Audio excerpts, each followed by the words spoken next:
Merde. C'est bon, t'as lancé? C'est bon. Allez, c'est bon.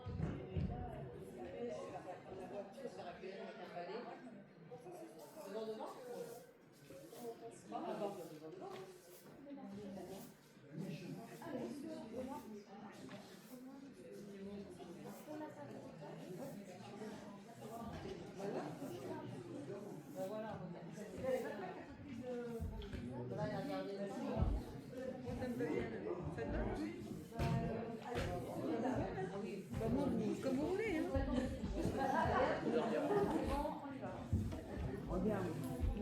Allez,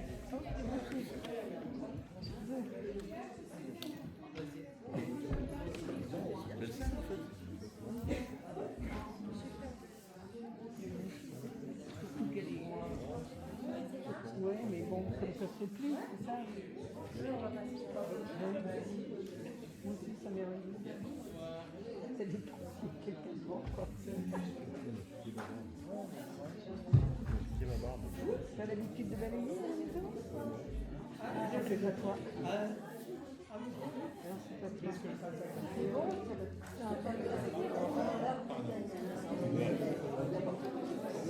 toi, tu vas y aller. Oui, c'est ça, la scène du tableau. Ça se fait comment? Vous voyez bien ou pas? On peut faire comment? Vraiment? Non, mais attends.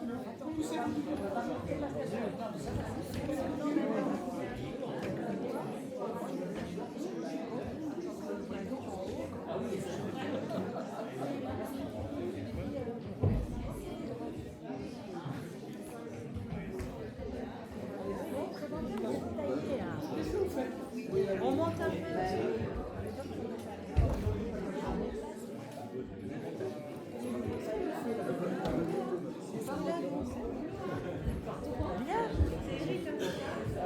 Je me suis mis un peu haut pour pas être... Bah ouais, mais non. Ouais, on va la choper. Viens, on va te mettre au milieu.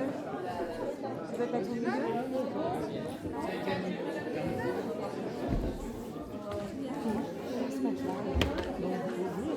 Oui, non, mais je m'en doute. J'ai pas de soucis. Non, mais je sais. Je suis pas sûre que la salle va. Non, mais je sais pas trop. Peut-être qu'il voulait garder. Écoutez, on va laisser ça. On verra bien. Sinon, je me rapproche. Nous, on peut décaler aussi. Ah bah. Décalé? Laisse-moi place. Je passe.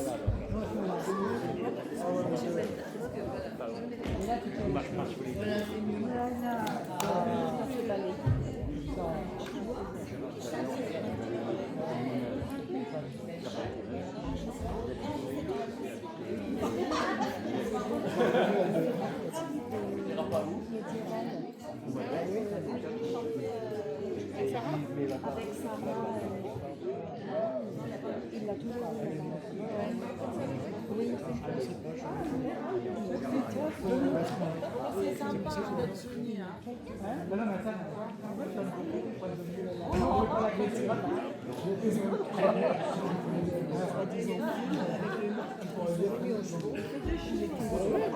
Ah ouais,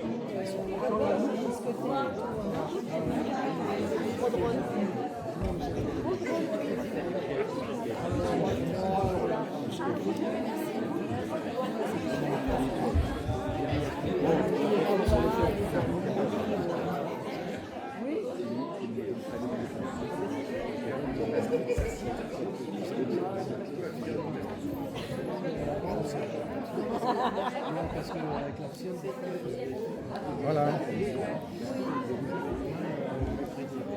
Voilà, c'est bien que tu sois bon. Ah, regarde, je Oui, tu as raison. non, il y a quelqu'un qui a déjà envoyé le... Elle est lesbienne. Putain, quelle espèce de...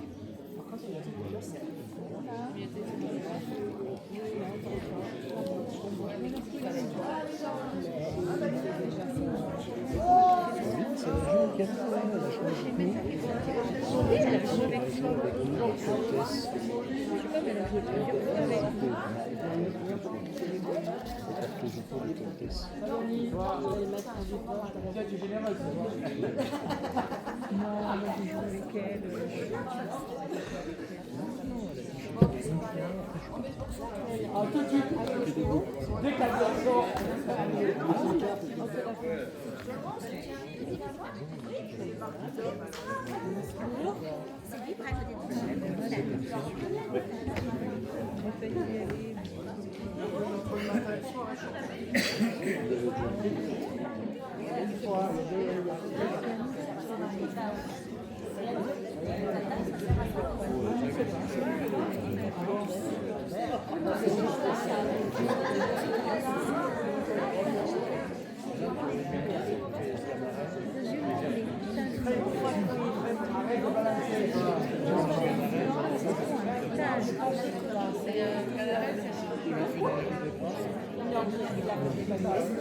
Mais j'ai croisé Fabien.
Non,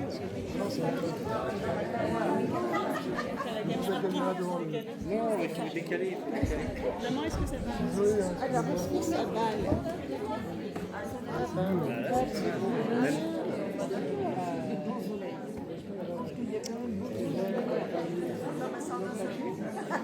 je fais du cinéma.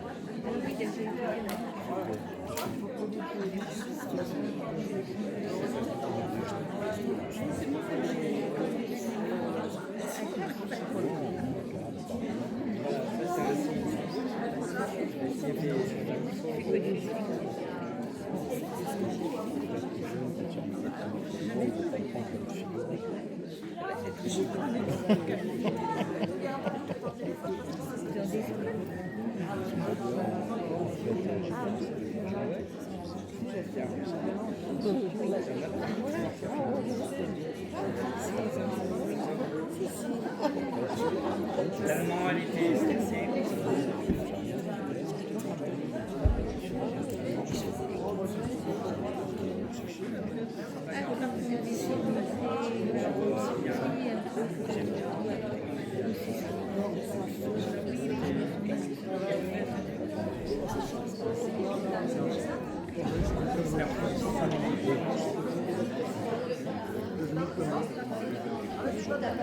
Je verrais bien rentrer dans la police.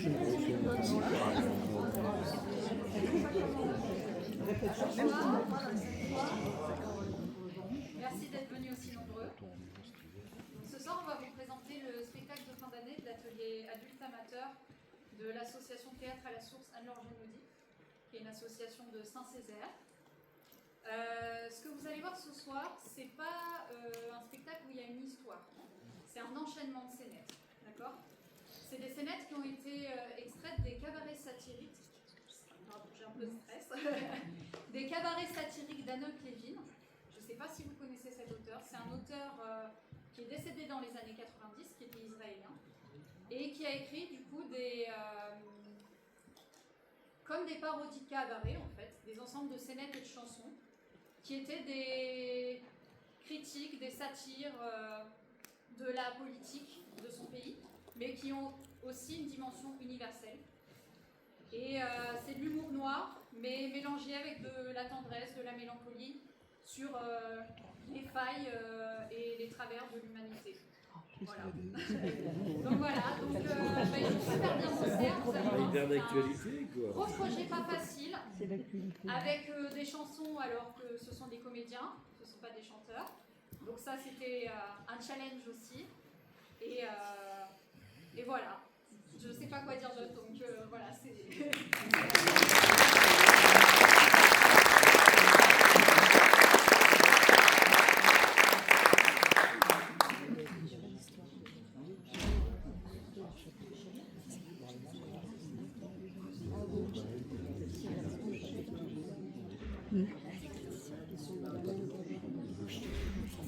Moi, je l'aime.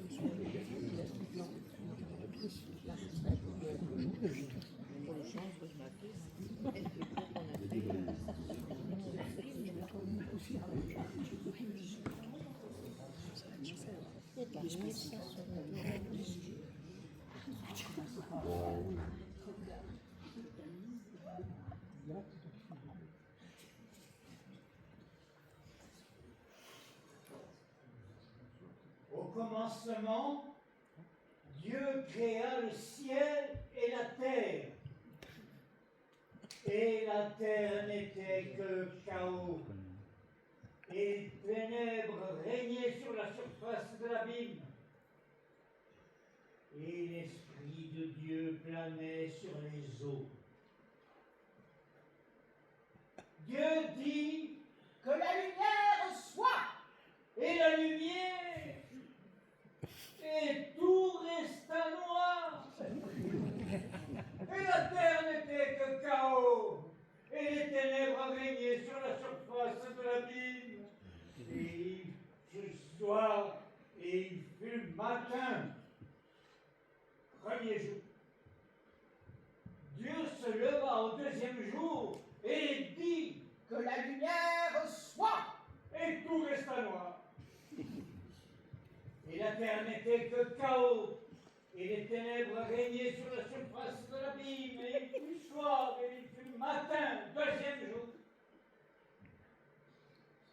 Dieu se leva au troisième jour et dit, pour la troisième et dernière fois, que la lumière soit. et tout resta noir. Et la terre n'était que chaos, et les ténèbres régnaient sur la surface de l'abîme, et il fut soir et il fut matin. Troisième. Dieu se tut le quatrième jour. Et le cinquième jour. Et le sixième jour, Dieu se leva et poussa un grand cri. Je suis Dieu ou je ne suis pas Dieu? Et que la lumière soit. Merde! Et une toute petite lumière s'alluma à la fenêtre d'un immeuble, et une femme en pyjama se pencha vers l'extérieur et dit, Mais qu'est-ce qui nous réveille en plein milieu de la nuit en criant qu'il est le bon Dieu?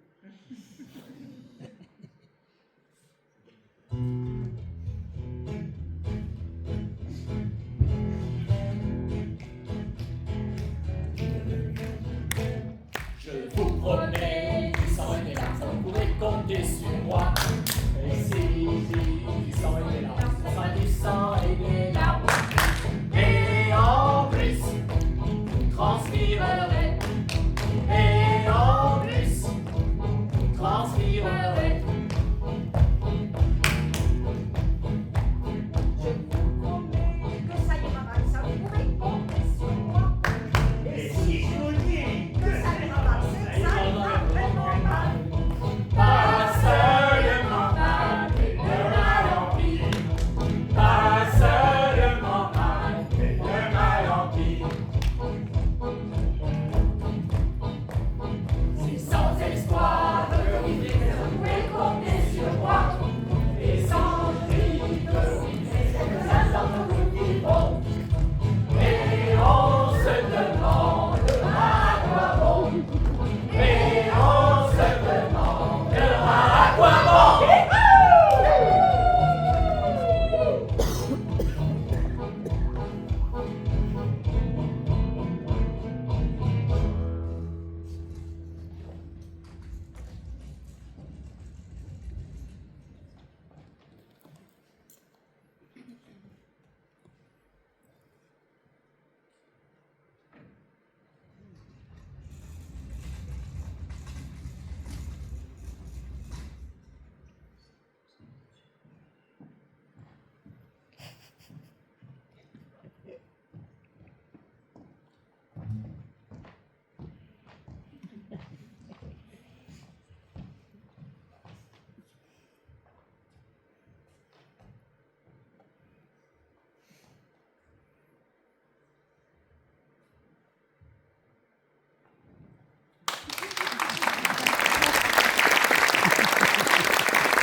Excusez-moi, madame la magicienne.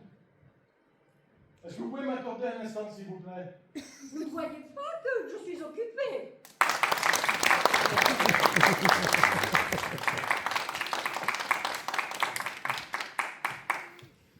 Excusez-moi de...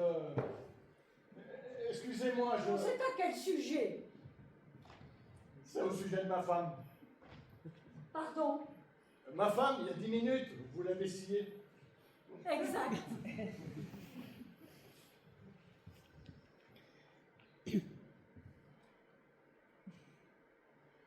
Monsieur attend quelque chose?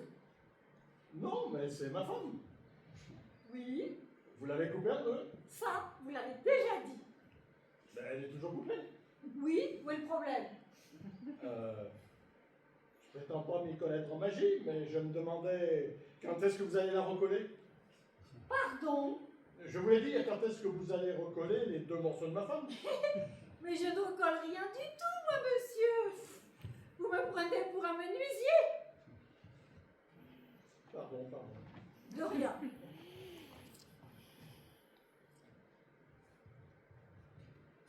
Mais tout de même, Quoi?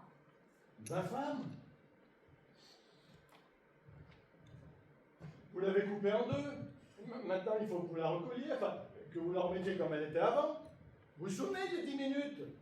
Elle s'est portée volontaire pour que vous la coupiez en deux. Et vous l'avez coupée en deux. Maintenant, on attend le tour. Le tour? Mais quel tour?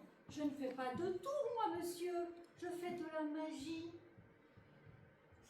Et ma femme, elle est coupée en deux. Oui, Et comment voulez-vous qu'elle vive en deux morceaux séparés? mais pourquoi n'appelez-vous pas plutôt une évidence? Si ce que vous dites est vrai, il me semble qu'elle a surtout besoin d'un médecin. Hein? Quoi? Mais il faut que... Je sais pas, il y a un truc, c'est un tour avec un truc. Ah, ne recommencez pas avec votre tour. Écoutez, moi, j'ai scié poliment. Ce n'est pas pour avoir un emmerdeur sur le dos. Vous allez immédiatement me recoller ma femme. Premièrement, vous ne me criez pas dessus. Parce que si vous m'énervez, moi je peux vous transformer en lapin. Deuxièmement, concernant votre femme, si ce que vous dites est vrai, à l'évidence, elle est morte. Morte. Elle a été sciée en deux, non? Et vous êtes magicien. Et alors? Scier ma femme en deux, ça moi aussi je peux le faire. Il est utile. Je l'ai déjà fait.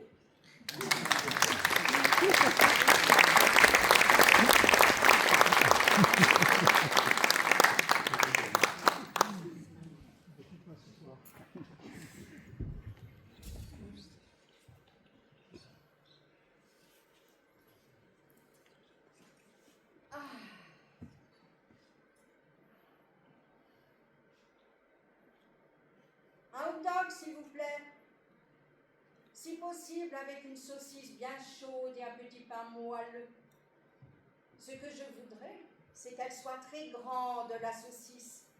Et j'aurais été ravie que le pain le soit aussi. Et j'aurais aimé vous demander que ça ne coûte pas trop cher. Pas cher du tout. À vrai dire, j'aurais aimé que vous me fassiez cadeau de cette saucisse.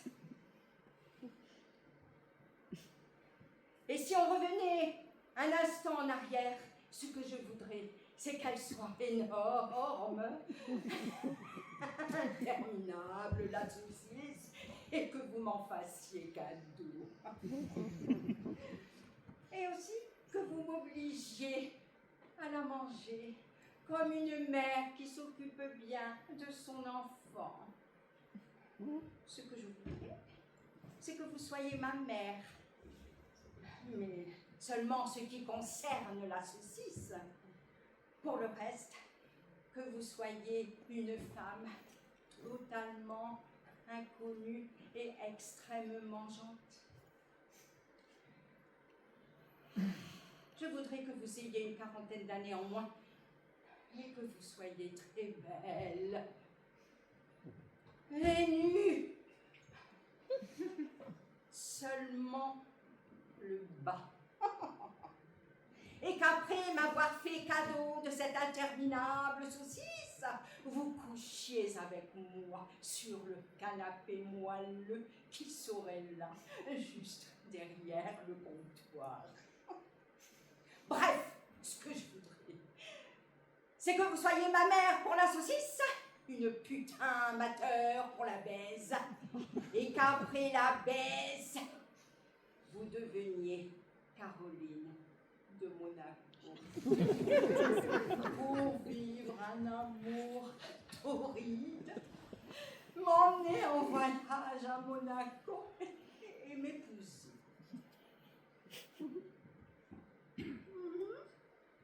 Reste un problème. Que faire de l'interminable saucisse? Si elle est interminable, la saucisse, elle finira par remplir tout l'univers.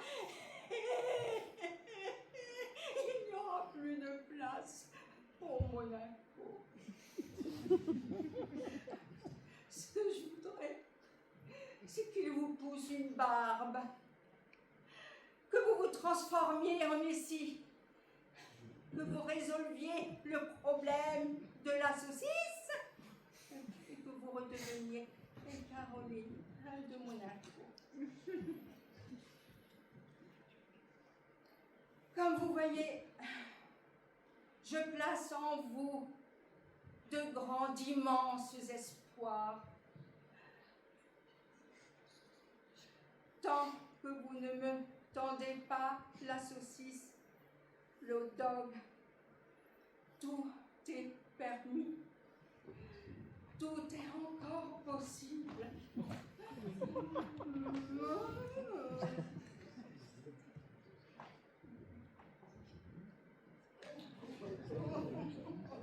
Merci. Dommage.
Bonjour. Bonjour. Je suis Madame Cox. C'est la première fois que je viens à Londres. J'ai réservé une chambre.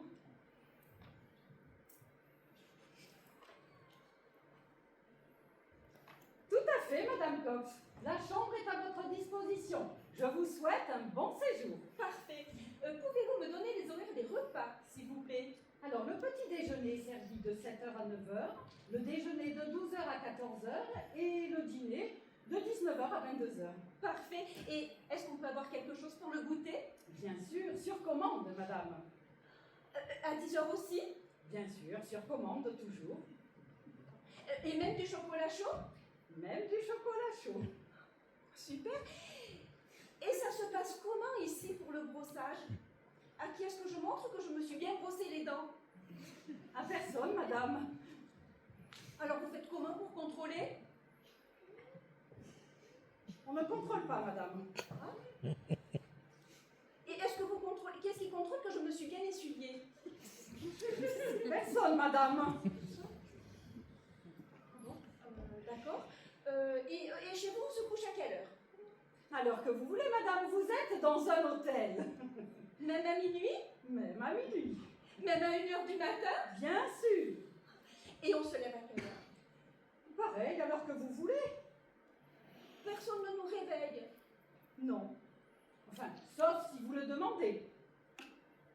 Alors je peux me lever à midi si je veux? Bien sûr, madame.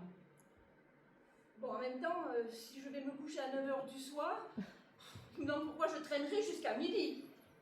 C'est vous qui voyez, madame. Et en plus, ça me ferait louper le petit déjeuner. Non, vous pouvez le prendre jusqu'à midi, madame. Je ne suis pas obligée d'assister au petit déjeuner? Bien sûr que non, madame. Oh.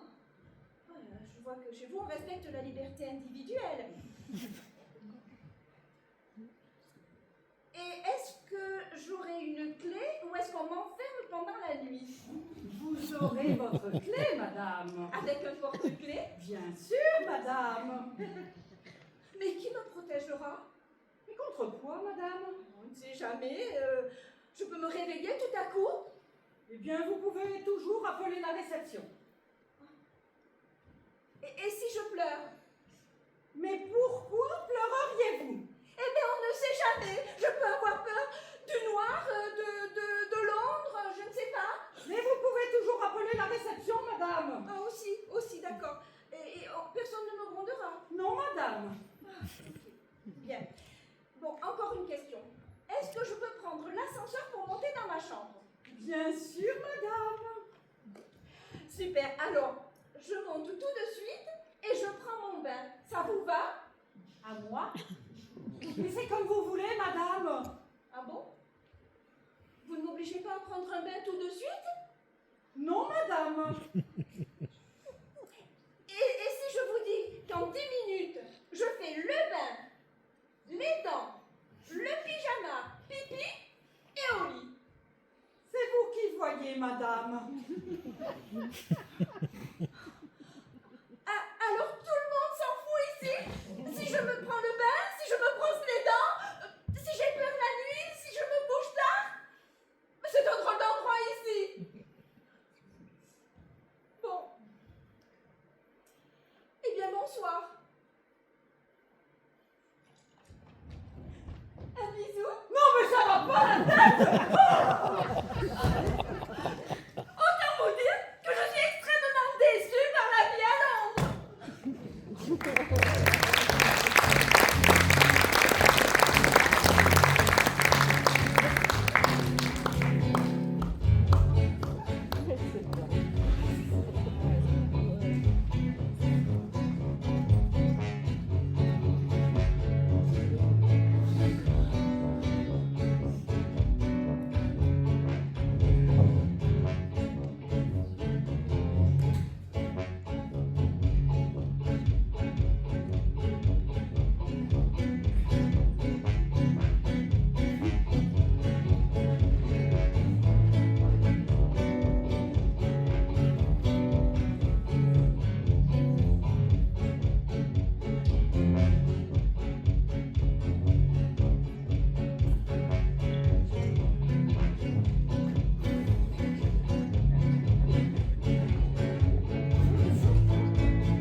Je suis ministre.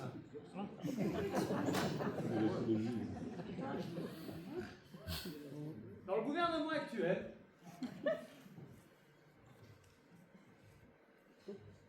oui, je suis ministre. J'ai une grosse voiture avec chauffeur et je participe à toutes les décisions qui engagent l'avenir du pays.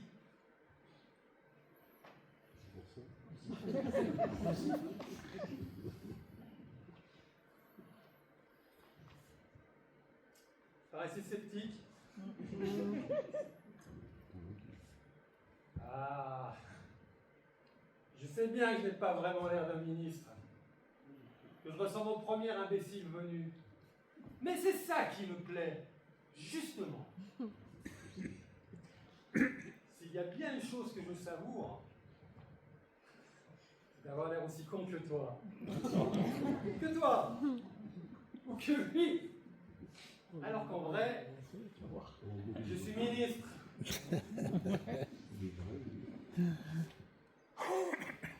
Ce que j'aime par-dessus tout, c'est me balader dans les rues dès que j'ai un peu de temps. Me mêler à la foule et surprendre les regards désolés ou méprisants que les gens me lancent. Oui, tous ces gens qui ne savent pas que j'ai une grosse voiture avec un chauffeur basané c'est que je participe à toutes les décisions qui engagent l'avenir du pays. À chaque fois, un frisson de plaisir me passe le long de la colonne vertébrale. Je me marre intérieurement. Et je me dis, attendez de savoir qui je suis. Qui je suis. Et j'aime voir leur gueule au moment où ils l'apprennent.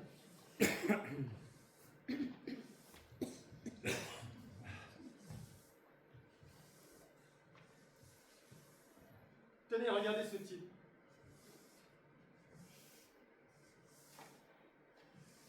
Moi, je suis là, avec mon air de con.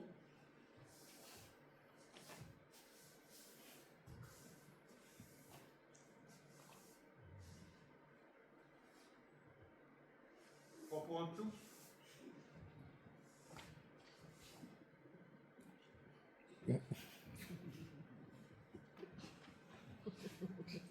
Prends pour plouc des ploucs.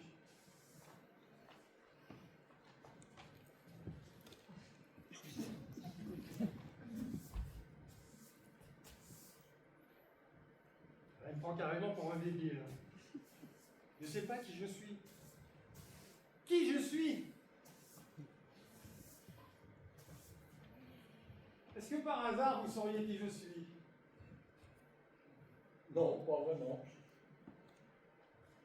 Avec la gueule que vous avez, ce qui vous irait le mieux, ce serait d'être ministre.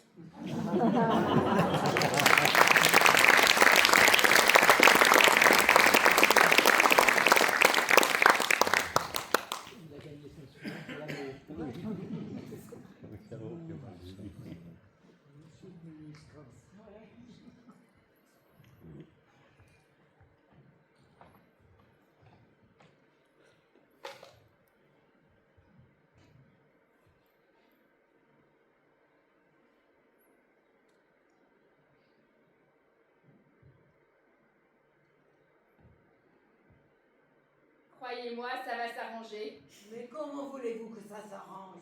Ici, on passe d'une guerre à l'autre. C'est pas une vie. Vous verrez que ça aussi, ça s'arrangera. Une nuit, vous irez vous coucher. Et quand vous vous réveillerez, ce sera la paix. Eh oui, la paix. Alors vous, puisque c'est la paix, qu'est-ce que vous faites?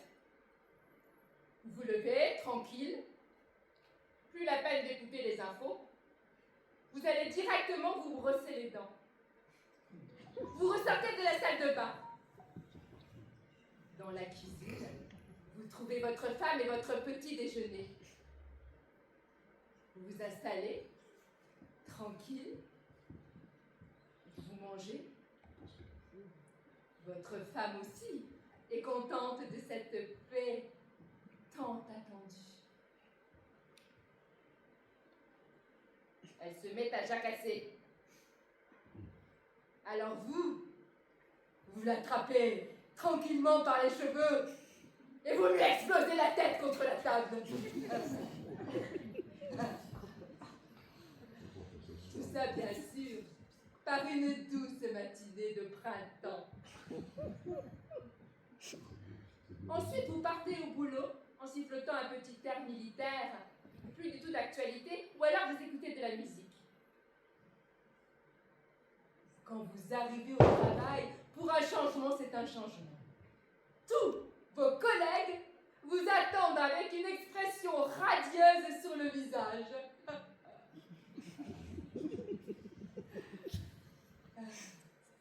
Votre adjoint entre dans... Vous avez un adjoint? C'est moi l'adjoint. Peu importe. Alors c'est votre patron qui entre, il vous dit de faire ceci ou cela, et vous, puisque c'est la paix, et que ça fait depuis longtemps que vous en avez ras-le-bol de votre patron, vous l'attrapez par les cheveux et vous lui explosez la tête contre le front.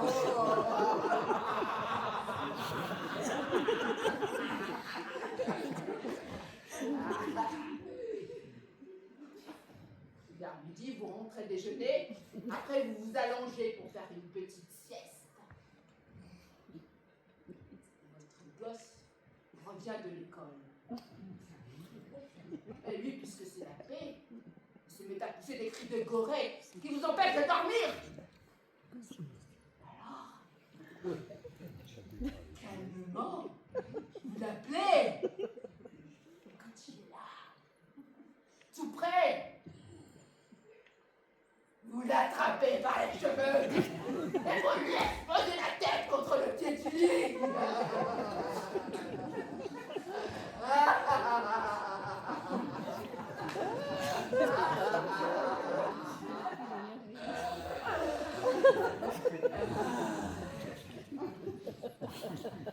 Ensuite, vous prenez une douche, vous vous rasez, et vous allez au cinéma à la séance de 7 heures. Non, on se lève dedans. Voilà comment se déroule votre première journée de paix. Et ça continue. 1 jour, 2 jours, 3 jours. La belle vie, quoi. La belle vie, quoi. Et le 4e jour, vous êtes viré. Vous revenez à la maison. Les escaliers sont dégueulasses. Vous entendez les voisins gueuler. La compagnie de l'électricité a causé des dégâts des eaux. Votre gosse fait une crise d'appendicite. Et votre femme se tire avec l'épicière. Alors vous revenez dans l'appartement, vous vous préparez une tasse de café, vous vous asseyez pour la boire et là, calmement, vous attrapez la tête et vous l'explosez contre la table. Ah bon? C'est à ça que ça ressemble, la paix? Mais c'est qu'un début.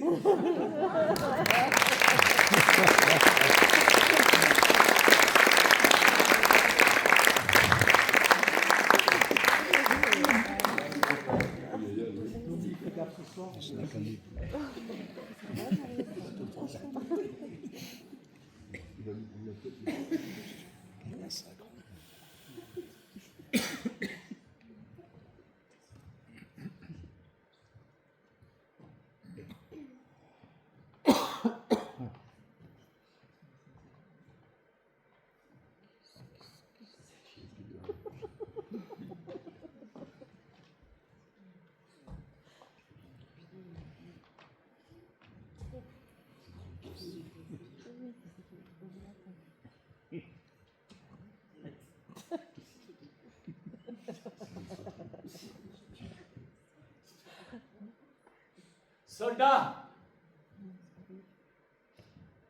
et officiers de cette valeureuse division, les frères d'armes héroïques, les fils, les pères.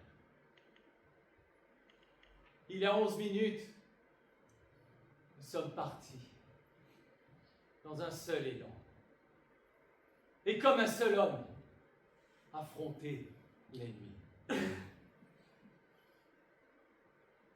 Oui.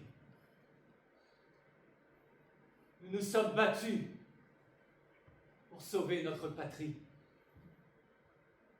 pour notre souveraineté nationale, pour nos familles, à l'arrière, et nos vies, à l'avant. Nous avons fait face à un ennemi supérieur en nombre, mais nous l'avons vaincu grâce à l'esprit combatif qui nous a animés. En 11 minutes, nous avons réussi à écraser, détruire, bombarder, atomiser, piétiner, réduire en bouillie, hacher menu, pulvériser et anéantir notre ennemi. Certes, ce fut une rude bataille. Et nous en avons payé le prix. Beaucoup des nôtres ont versé leur sang. Mais lorsque nous avons vu la mort en face, nous l'avons regardé, droit dans les yeux. Nous lui avons ri au nez. Nous avons craché sur sa faucille. Nous avons souillé tous les trous de son crâne, si bien que même sa mère n'aurait pas pu la reconnaître. Certes, le combat a fait rage. La lutte a été âpre et sans concession. Il y a 11 minutes, Artine, 500. Toute une division, avec armes et renforts. Et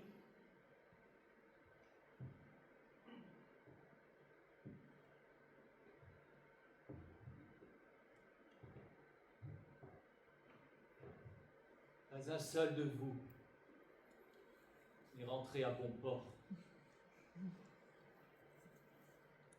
Oui. Pas un seul de vous n'en est revenu.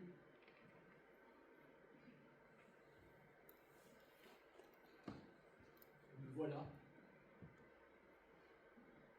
Debout. À parler devant un terrain vide.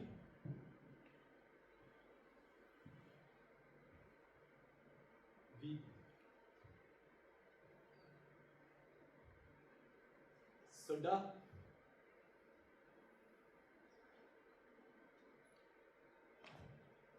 Soldats.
C'est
prendrez bien un café. Avec plaisir. Non, merci, nous venons d'en prendre un. Gerda chez soi. Elle est en deuil. Mais ça fait 5 ans qu'il est mort, son mari. Ah, tu sais pas ce que c'est qu'une veuve de guerre. C'est beau.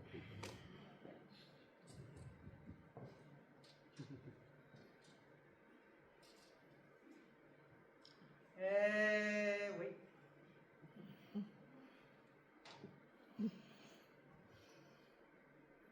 C'est ainsi.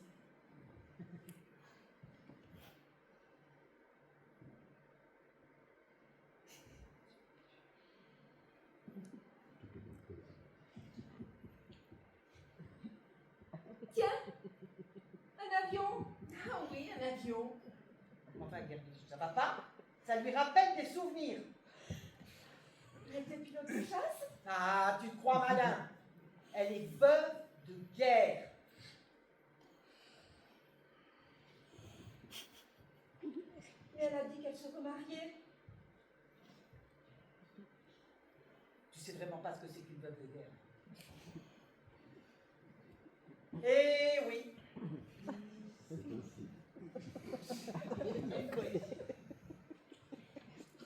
C'est ainsi. Tu vois, j'ai l'impression d'un coup de jeu.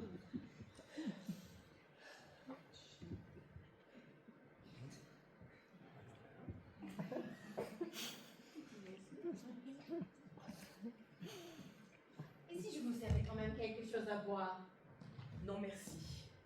Non, non merci. Quoique, peut-être.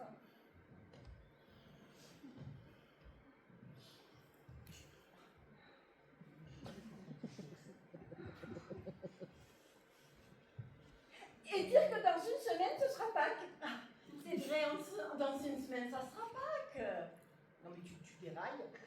Ça lui rappelle des souvenirs.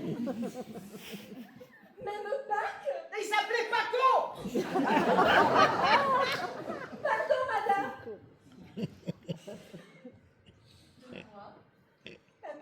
Pardon. Comme ça, pour rien. Pardon, comme ça. Chelsea est un homme très bien élevé et il adore demander pardon aux gens.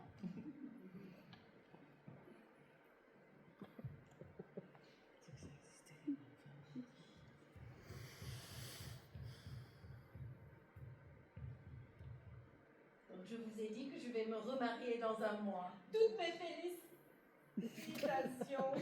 Avec tes félicitations. Elle est veuve de guerre. Mais elle a dit qu'elle se remariait. Vous faites ça pour des raisons financières. Non, tout simplement parce que j'ai besoin d'un mari. Ah. Pour les enfants. Non, pour moi.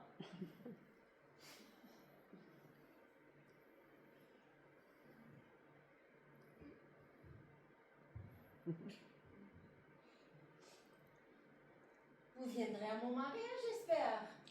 Non, merci. Nous avons déjà bu. On viendra. Et comment on viendra? Ça sera notre dernier hommage.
Bonjour, Chumbalulu. Oh, bonjour, Taras. Bulba, c'est Chumbalulu. Tu te souviens de lui? Si je me souviens de Chumbalulu, mais quelle question! Bien sûr que je m'en souviens. Taras et moi, on a fait la guerre ensemble. J'étais officier et lui, cuistot. Des frères, quoi. Évidemment, des frères. L'un prépare les plans et l'autre tire au flanc. Alors, Chumbalulu, comment ça va? Oh, moi, bof. Moyennement. Donc ça va très mal. Oui, très mal. Nous, en revanche, ça va très bien. À part, comme tout le monde, une certaine inquiétude relative à la situation du pays. Taras est ingénieur et mon père, entrepreneur en bâtiment. Et moi, je suis des fois serveur, des fois ressembleur et des fois rien du tout. Bref, c'est vraiment pas le pied chez toi. Non, pas vraiment. Le genre, tu ne sais pas tous les soirs ce que tu mangeras le lendemain? C'est un peu ça. Nous, en revanche, on sait toujours ce qu'on va bouffer matin, midi et soir. Et si jamais on ne sait pas, tu crois que ça veut dire qu'on va crever de faim? Mais non. Non seulement on a le frigo qui explose, mais en plus tous les restaurants nous tendent les bras. Je ne l'aurais pas mieux formulé. Et Chumbalulu, comment va ta femme? Oh, ma femme, elle est un peu Déprimée. complètement. Bah oui, c'est comme ça. Quand on est à plat, on est à plat. Et comment vont tes enfants? Les enfants sont pas Épanouie. pas encore épanouis. Ils ne le seront jamais. Les chiens ne font pas des chats. C'est la loi de la nature. À propos, ton père n'avait pas une angine de poitrine? Si, elle progresse. Ah super. Il y a tout de même quelque chose qui progresse chez toi. Et ta mère, elle ne souffrait pas de sclérose en plaques? Si. On a réussi à la faire rentrer dans un... Un cercueil? Non! Dans un service spécialisé à l'hôpital. De l'un à l'autre, il n'y a qu'un pas. Question de temps. C'est ce que les médecins disent. Et vous, ça va? On t'a déjà expliqué. Taras est ingénieur et mon père, entrepreneur. Tout baigne. Franchement, nickel. Et toi, comment vas-tu, toi, Chumbalulu? Oh, moi, personnellement, je me traîne. Jusqu'au trou? Pourquoi? J'ai encore 30 ou 40 ans devant moi. Le temps de voir venir le désespoir. Ah oui, au fait, où en est ton désespoir? Et ta désillusion. Et ton impuissance congénitale? Merci, c'est vraiment gentil. On est frères ou pas frères? Et vous, comment ça va? Mais combien de fois faudra-t-il t'expliquer que Taras est ingénieur et mon père, entrepreneur? Et vous n'avez pas au moins chopé une petite grippe? Quand ça va bien, c'est sur toute la ligne. Ben oui, il n'y a pas de lézard, c'est comme ça. Bon, j'ai vraiment été heureux de vous rencontrer. Je vous dis à une prochaine. Et si jamais un jour tu vas très très mal, hein? Eh bien, fais un saut. N'oublie pas que tu peux toujours faire un saut. Vous habitez où? Je voulais dire, du toit. Un saut du toit.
Moi,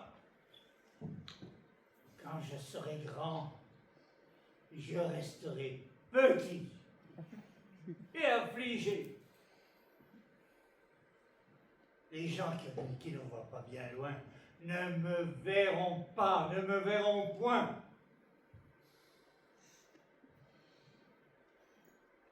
Dans un endroit perdu et désertique, j'ouvrirai une boutique remplie de trucs pas nécessaires. Héritage de ma pauvre et vieille mère.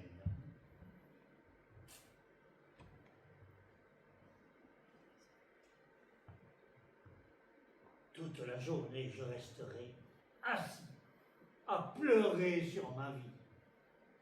Et lorsqu'enfin viendra le soir, j'irai au coin de la rue, bâiller dans le noir.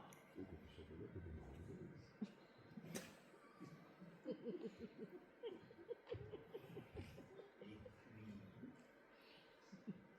quand je ne supporterai plus ces heures trop estelées, je me couperai le doigt, un peu avec un sourire d'imbécile heureux. Et puis un jour, une voisine, un voisin, par l'odeur alertée, appellera un jeune médecin qui signera mon acte de décès. Dommage.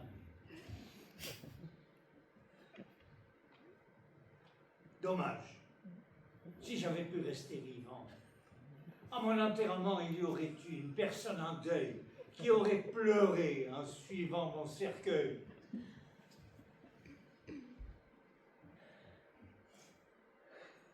Moi, quand je serai grand, je resterai petit. Petit. Et puis, je ne serai plus.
Entrez.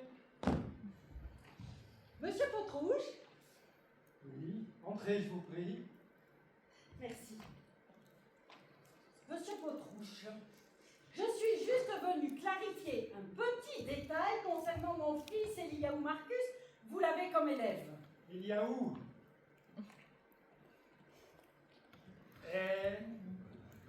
Un excellent élève. Merci.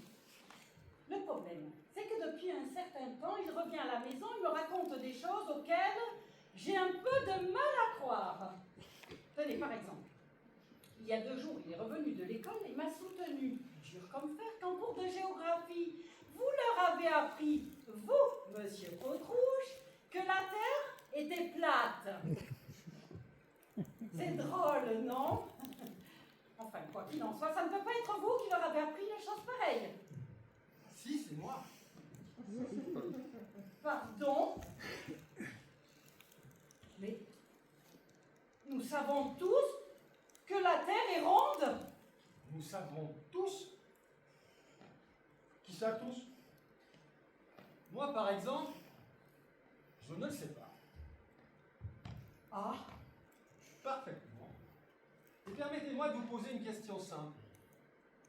Si la Terre est ronde, comment se fait-il que les gens qui vivent de l'autre côté, qui marchent la tête en bas et les pieds en haut, ne tombent pas dans le ciel? mais c'est simple, c'est la force de gravitation universelle.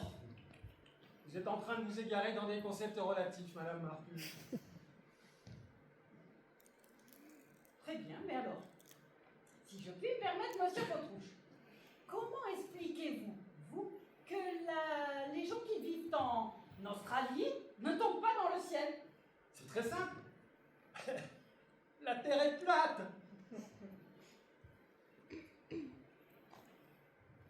D'entre nous, Madame Marcus, quand vous me dites les gens qui vivent en Australie, avez-vous déjà vu l'Australie? Non. Avez-vous une preuve de l'existence de l'Australie? Une preuve de l'existence de l'Australie? Oui, oui, vous m'avez bien compris. Êtes-vous sûr que ça existe, l'Australie? Ah, car en y réfléchissant bien, qui attire notre attention sur l'Australie? Qui essaie de nous convaincre qu'un endroit tel que l'Australie existe? Un ambassade d'Australie. Et comment voulez-vous qu'ils soient objectifs, ceux-là, puisqu'ils sont australiens?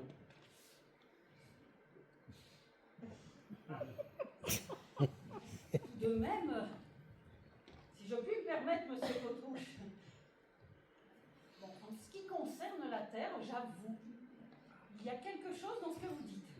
Mais pour l'Australie, tout de même, mais des gens y sont allés. Comment savent-ils qu'ils y sont allés? Qu'est-ce que ça veut dire, comment savent-ils?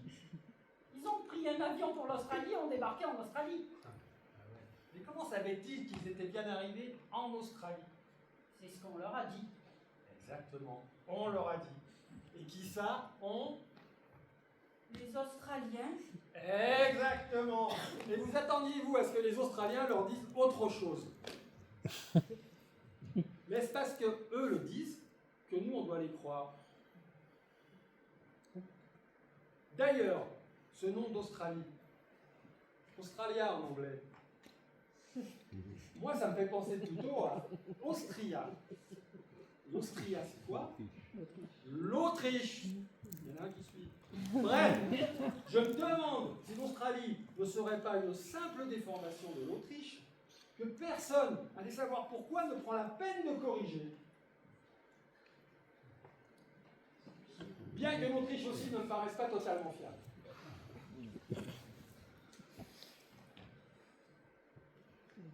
Pour vous dire la vérité, monsieur Potrouche, la question de savoir si la Terre est ronde ou plate, j'avoue que je me la suis souvent posée, mais sans jamais oser en parler. J'avais décidé de ne rien dire. Et maintenant que je vois que vous pensez la même chose, eh bien, j'admets volontiers que je n'ai jamais été convaincue par le globe. Je suis donc ravie d'avoir enfin trouvé quelqu'un qui, comme moi, refuse tous ces... Oh, vraiment, tout. Le problème, c'est que pour des questions comme la forme de notre planète, nous faisons preuve de laxisme et laissons le champ libre aux imposteurs. Alors évidemment, ils sont donc d'accord joie et clamons et fort que la Terre est ronde. Et c'est exactement la même chose pour l'Australie.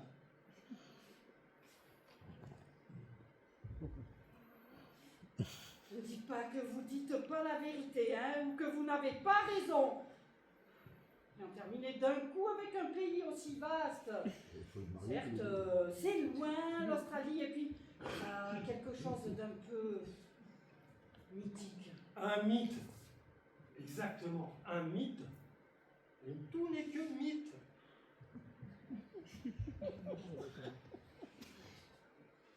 C'est vrai que, comme vous l'avez si justement souligné, les preuves manquent sérieusement d'objectivité.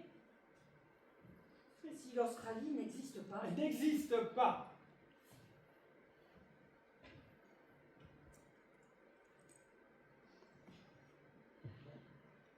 D'accord, je suis prête à admettre que l'Australie n'existe pas. Seulement, vous avez aussi émis des doutes concernant l'Autriche. Et là, je ne peux absolument pas être d'accord avec vous parce que j'ai un cousin qui vit en Autriche. À ce qu'il dit. Certes, mais ce n'est pas du tout le genre à mentir, c'est mon cousin. Qui vous parle de mensonge? Il s'agit d'une confusion. Peut-être vous a-t-il dit autre chose et vous avez cru entendre le mot Autriche. Peut-être vous a-t-il dit qu'il avait mangé de l'autruche. De quoi? De l'autruche, de la volaille. Ah, mais vous savez bien, de l'autruche avec des plumes. Il vit en Autriche. J'ai un cousin qui vit en Autriche. Je peux vous montrer les lettres qu'il m'a envoyées de là-bas. Inutile, hein. Moi, tout ce qu'on me montre ne me prouve rien du tout. Je savais pas me rendre comme ça. Écoutez, bon, en ce qui concerne la Terre et l'Australie, je suis entièrement d'accord avec vous. Je peux même vous avouer qu'il m'est souvent arrivé, plus d'une fois, de remettre en doute l'existence de divers points reculés du monde comme l'Alaska, le Zimbabwe et même, je l'avoue, la Turquie. Parce que ça se passe comment en fait? Hein, les gens vous racontent des tas d'histoires, les journaux écrivent des tas d'articles, bref, on en fait tout un plat, et finalement, ben, l'individu normal perd son sens critique. Moi, la géographie m'a toujours laissé sceptique. C'est de la science, ça? Mais c'est du tourisme! Alors, quand vous me dites que l'Australie... L'Autriche aussi. Alors là, moi, avec l'Autriche, j'ai le problème de mon cousin. Ah, il vous a raconté qu'il avait mangé de l'autruche, c'est tout, de l'autruche. C'est vrai que je ne peux pas vous affirmer à 100% qu'il n'a jamais mangé d'autruche, ni n'a jamais vu d'autruche. Tout de même, l'Autriche.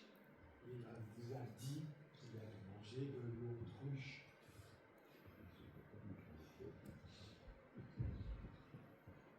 Apparemment. Bien que moi, je n'ai jamais mangé d'autruche. Alors, de quoi me parlait mon cousin? Je ne sais pas, moi, de potruche. Et chez vous, c'est devenu autruche. Autruche? C'est quoi ça? Quelle drôle d'idée? Autruche. Potruche? Mais c'est moi. Ah! Potruche! Oui! Potruche! Ah! Vous pouvez constater par vous-même, comme tout est simple, tout converge. C'est comme ça avec la science moderne. On a beau faire des tours et des détours, on en revient toujours à moi. C'est ce que j'enseigne à mes élèves. Tout est potruche. Et lorsqu'ils quittent l'école, ils savent. Oh, je vous remercie infiniment, monsieur Potlouche. Oh, j'ai été ravie de faire votre connaissance. De rien, Madame Marcus. Eliaou est un excellent élève. Dites-lui de ma part que tout est potruche. Je n'y manquerai pas. Je vous souhaite une bonne nuit.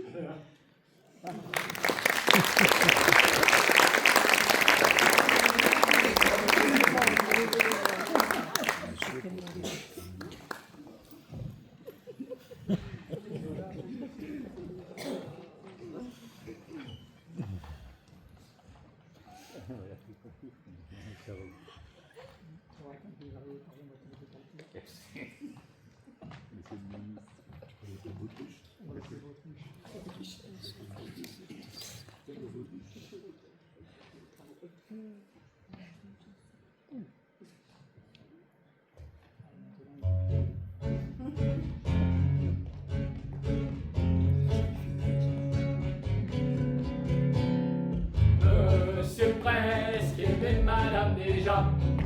Lui dit presque, mais ne lui dit pas. Dans l'automne, elle était sa cheva. Ils étaient tous les deux encore là.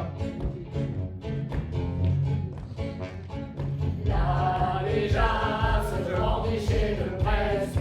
Tout amour et la main déjà prête. Et sous le clair de lune argentée, ils restèrent les deux sans parler. Un hiver, un printemps, un demain, Monsieur Presque et son cœur sur la main n'avaient toujours rien dit de leur âme à madame déjà.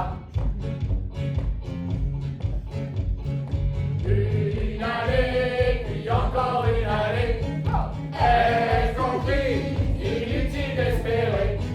Ce fut presque, ça n'a pas été, toute seule, j'ai allé me coucher. Monsieur Presque aimait madame déjà, lui dit presque, je ne lui dis pas. Maintenant c'est déjà bien trop tard, de la vie ne reste que le soir. Monsieur Presque n'est plus dans la lumière, j'ai déjà s'accumule la poussière. Il me séparer dans la nuit éternelle et glacée. Pour toujours, Monsieur Presque, j'y là. Et là-bas, j'y madame déjà.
C'est des fausses.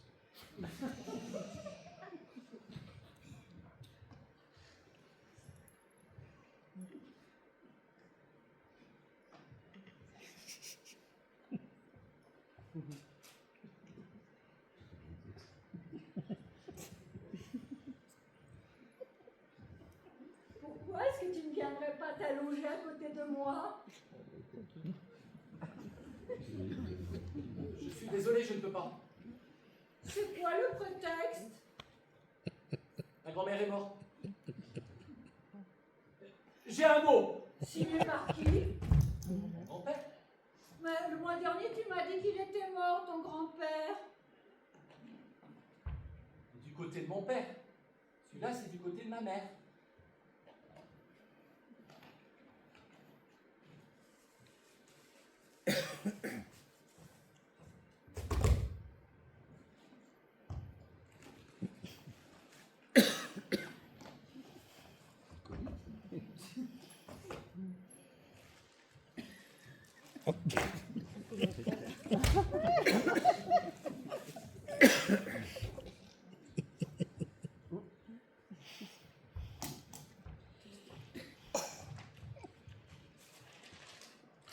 Tiens, écoute.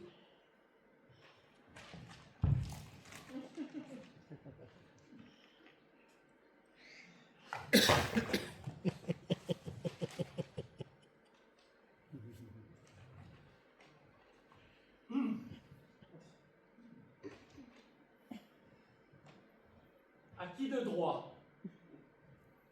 Je sous-signé, déclare par la présente que suite au décès de sa grand-mère, mon petit-fils Benny Benchit sera dans l'incapacité de pratiquer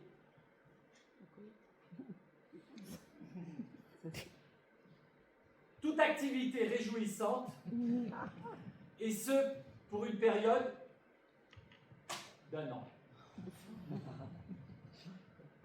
En vous remerciant par avance pour votre compréhension, veuillez agréer, madame, monsieur, salutations distinguées, Pépé Benfi. Tiens, prends, dis-le toi-même. Pépé Benchit.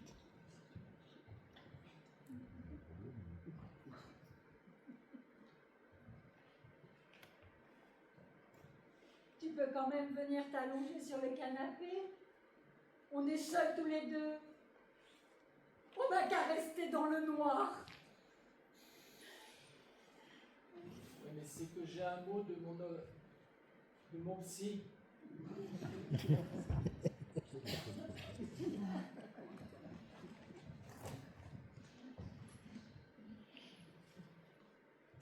Il m'interdit de rester dans le noir quand je suis en deuil. Ça me donne des hallucinations déprimantes. Tiens, prends, dis-le toi-même.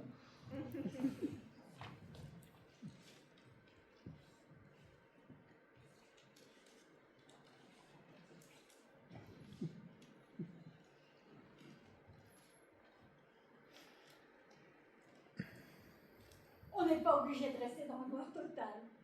On peut juste allumer une petite lumière. Oui. Mais là, j'ai un mot de mon ophtalmo. Vu l'état déplorable de ma rétine, je dois éviter les petites lumières. On n'a qu'à allumer normalement alors. Mais alors là, on tombe sur le mot de mon grand-père, qui atteste du décès de ma grand-mère.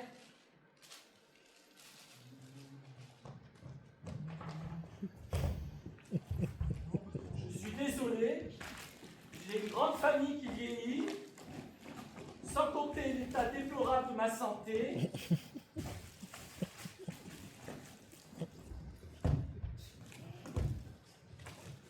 On se reverra. Peut-être un jour.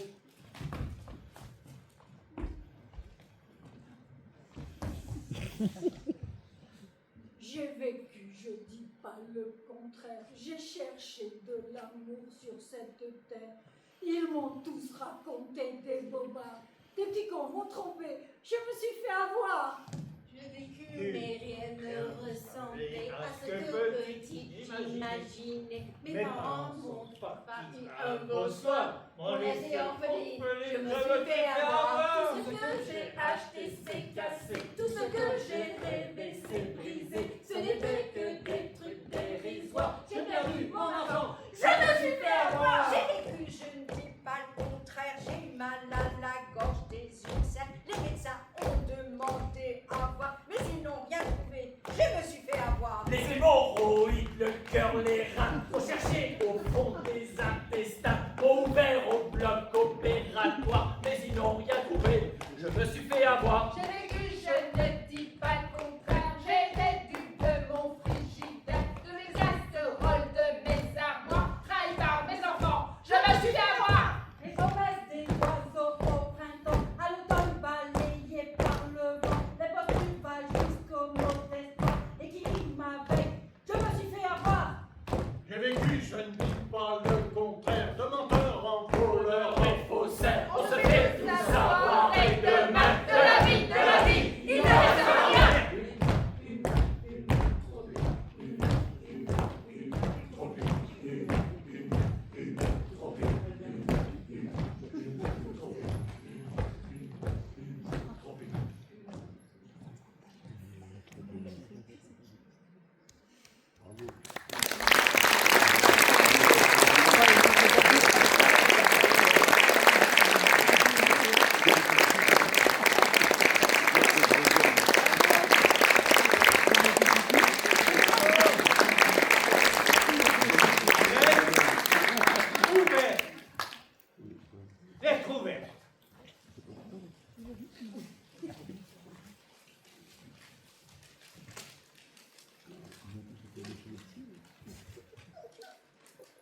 la défense.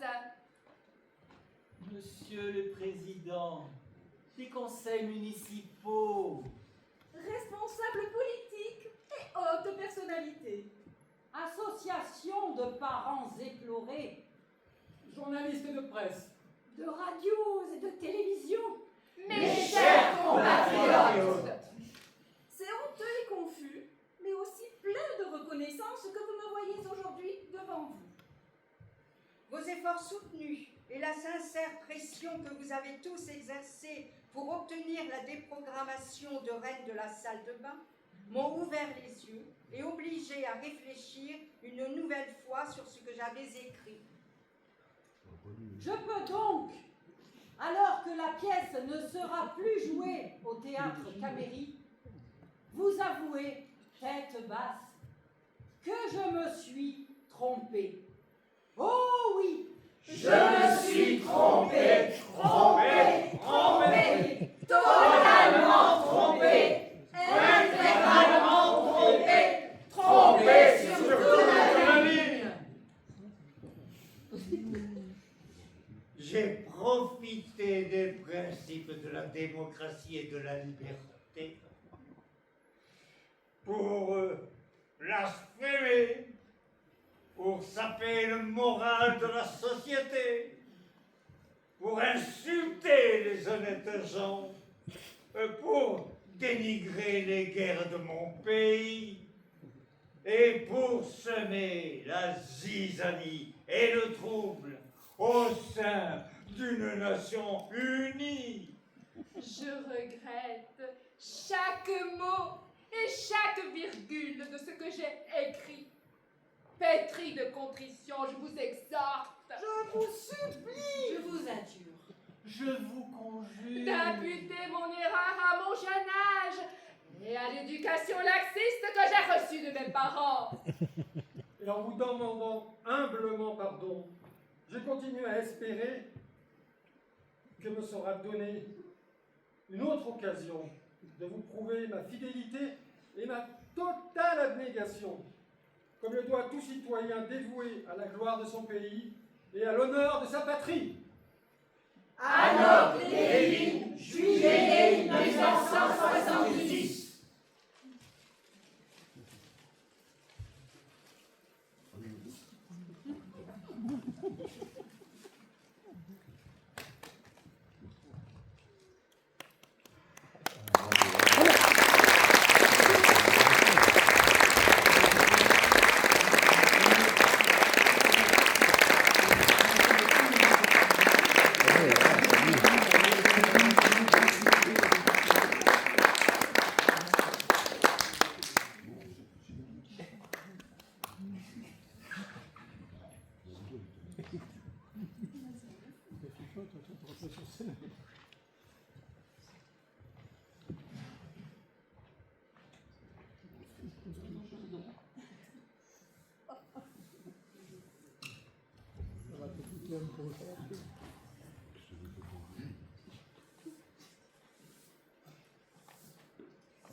Mais vous ne pouvez pas aller plus loin avec votre balai à la con.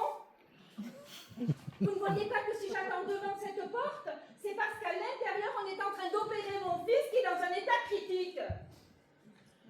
Madame, vous venez de parler au professeur Kamilevitch. C'est le chef de service, le seul ici capable de sauver votre fils. Mais pourquoi n'est-il pas dedans? C'est sa façon de procéder. Par humilité, il balaye le sol avant d'opérer, mais il passe en incognito au milieu des gens en espérant de se faire humilier pour après savourer la plus douce des vengeances. Et vous, madame, vous venez de l'humilier. Vraiment? Vraiment? Qu'ai-je fait? Mais qu'ai-je fait?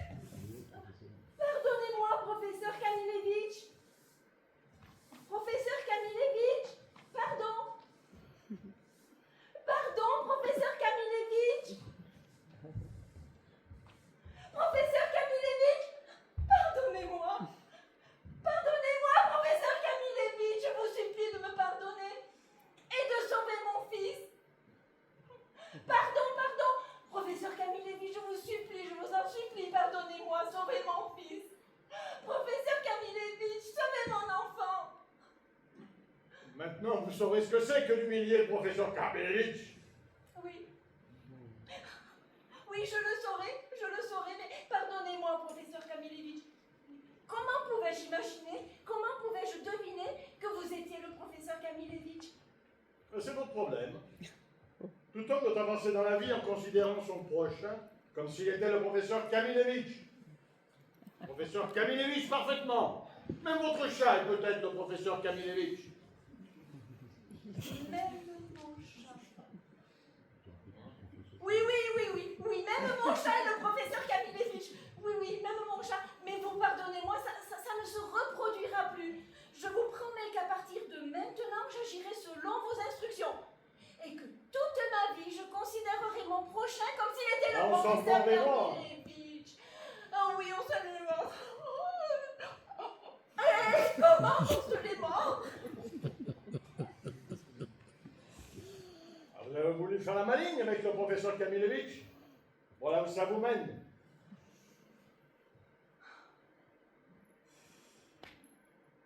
Comme je regrette. Mais comment puis-je me faire pardonner? Je vous en supplie, professeur Kamilevitch. Ce vénéré professeur Kamilevitch, soyez miséricordieux, je vous en supplie.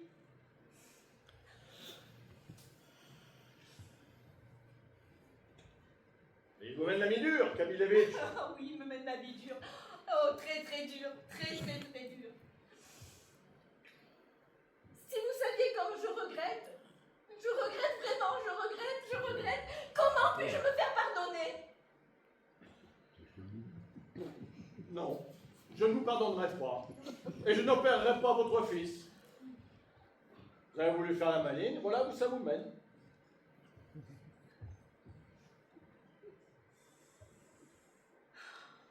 Je regrette vraiment. Si vous saviez comme je regrette. Je vous ai déjà dit que je regrettais. Pardonnez-moi, professeur Kamilevitch. Pardonnez-moi. Je vous en supplie. Comment puis-je me faire pardonner? Le monde entier saura qu'il ne faut pas faire le malin avec Kamilevitch. Non, et non, je ne vous pardonnerai pas. Le professeur Kamilevitch, il n'y a pas de regret avec lui. Il ne vous pardonnera pas avec Kamilevitch. Il ne me pardonnera pas avec Kamilevitch, mesdames et messieurs.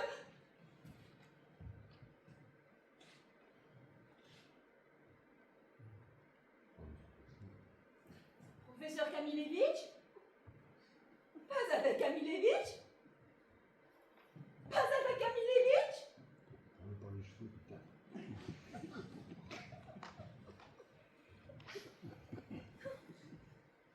Mais combien de temps croyez-vous que j'allais me répandre en excuses à vos pieds? Ne savez-vous pas qu'on ne peut pas s'excuser éternellement? Vous ne vous doutiez pas que tôt ou tard je me relèverai et que j'amènerai mon fils se faire opérer par un grand chirurgien au Portugal? Et que je nourrirai envers vous une haine éternelle, doublement éternelle, parce que j'ai été obligée de vous supplier à genoux. Je vous l'avais dit que ça ne peut pas continuer comme ça. Ça fait 20 ans que vous balayez par terre. Que vous essayez de vous faire humilier par les gens pour qu'ils viennent vous demander pardon.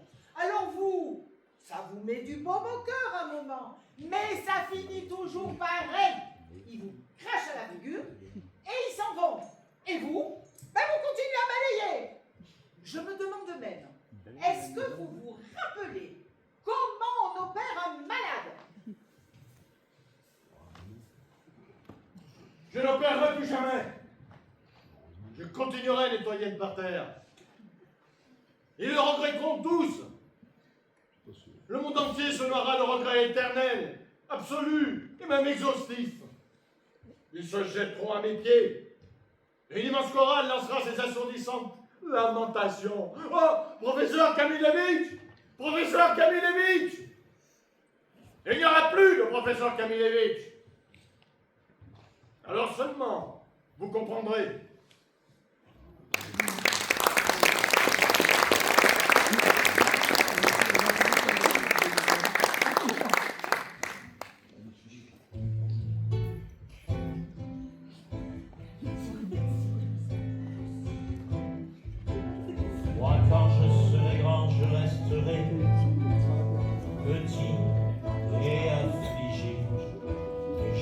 qui ne voient pas bien loin ne me verront pas, ne me verront point.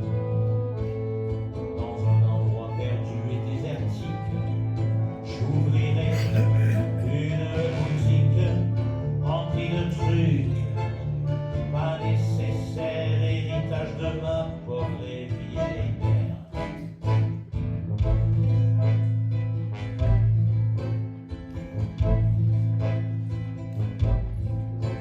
La journée je resterai assis à pleurer sur ma vie. Et lorsqu'enfin viendra le soir, j'irai au coin de la rue, bailler dans le noir. Quand je ne pourrai plus supporter ces heures trop esselées, je me couperai le doigt un peu avec un sourire d'imbécile heureux.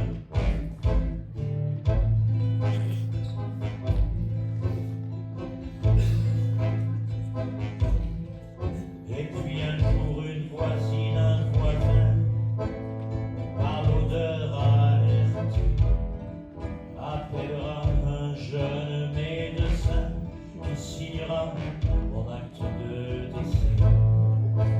Dommage si j'avais pu rester vivant.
Merci beaucoup. Bravo. Merci. Juste quelques remerciements. Après, on vous libère. Alors, déjà, on voulait remercier la mairie de Saint-Vallier.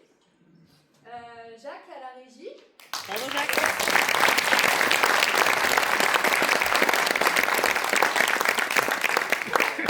Jackie, je ne sais pas si elle est là ce soir, qui nous a fait des photos sur nos répétitions. Voilà, merci.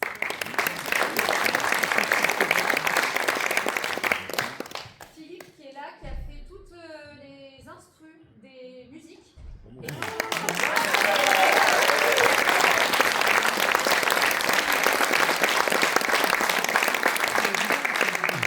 Gaël qui nous a fait notre affiche.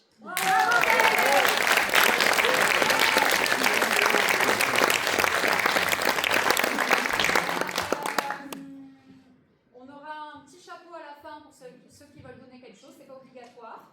Et on se rejoindra pour boire un coup aussi. Et je laisse juste la parole à Eugène. Je suis là. Merci, Colline.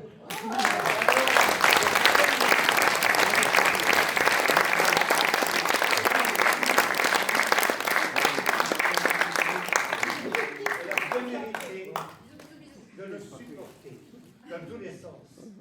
Qui sont pressés d'aller voir la On finale. ne peut pas terminer cette soirée sans avoir une pensée très émue pour Anne-Laure Janody, qui était la comédienne qui s'occupait du groupe et qui malheureusement a disparu en juillet dernier. Presque jour pour jour, elle était là avec nous, saluait la foule, nous félicitait et elle n'est plus.